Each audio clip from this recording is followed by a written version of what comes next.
நிறைய நார்ச்சத்து உள்ள உணவுகளை சாப்பிட்டோன்னா பல்க் ஃபார்மிங், அது பல்க் ஃபார்ம் ஆகுறதுனால உங்களுக்கு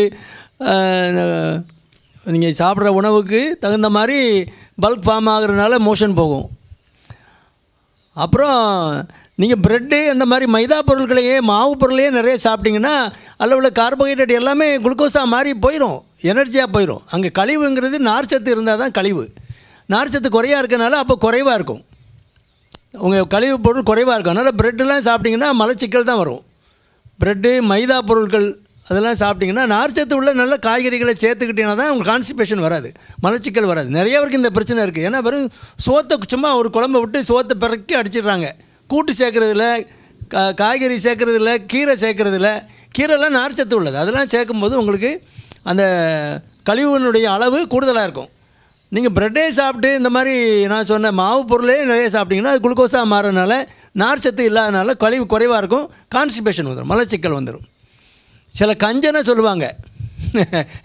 தம்பி என்ன சொல்கிறீங்க?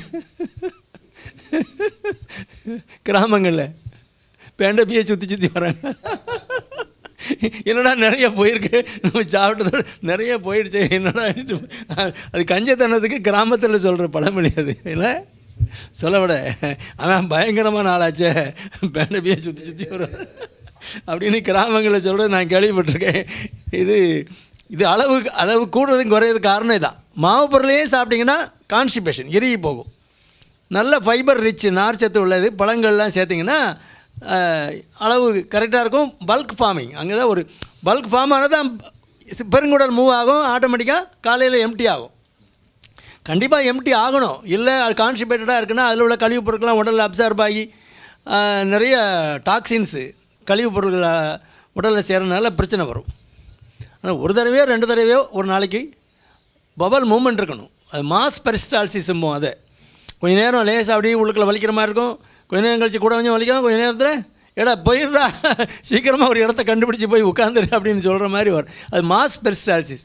அது கேஸ்ட்ரோகோலிக் ரிஃப்ளெக்ஸமோ. காலையில் நீங்கள் வந்து ஏதாவது ஒன்று குடிச்சிங்கன்னா கேஸ்ட்ரோங்கிறது என்னது, ஸ்டமக்கு, அந்த குடலை நம்ம இறப்பை அசையும் போது ஆட்டோமேட்டிக்காக பெருங்குடலும் அசையும்.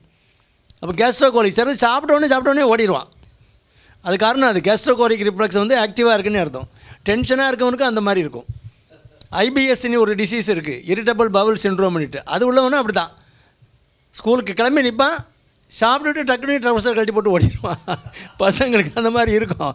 இன்ஃபெக்டிவ் ஈட்டியாலஜியும் இருக்குது, கிருமி தொற்றுனாலையும் இருக்கலாம், அமீபியாசிஸ் அந்த கிருமினாலையும் அப்படி இருக்கலாம். நிறைய பேர் இரிட்டபிள், அந்த டென்ஷன் ஸ்கூல் டென்ஷனில் இருப்பான், அந்த நர்வஸ் சிஸ்டம் ரொம்ப ஆக்டிவாக இருக்கும்.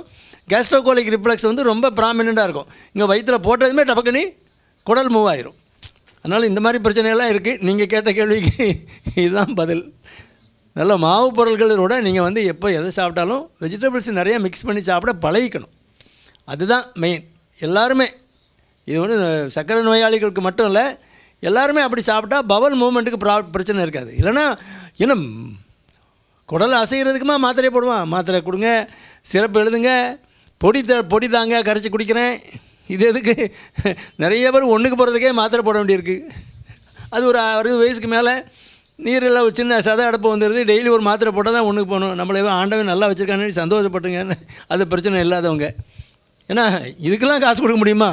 கட்டுப்படி ஆகுமா? என்ன செய்கிறது? ஒரு வயசுக்கு 60 வயசுக்கு மேலே அப்படி நிறைய பேருக்கு அப்படி ஆகி போகுது. அதனால்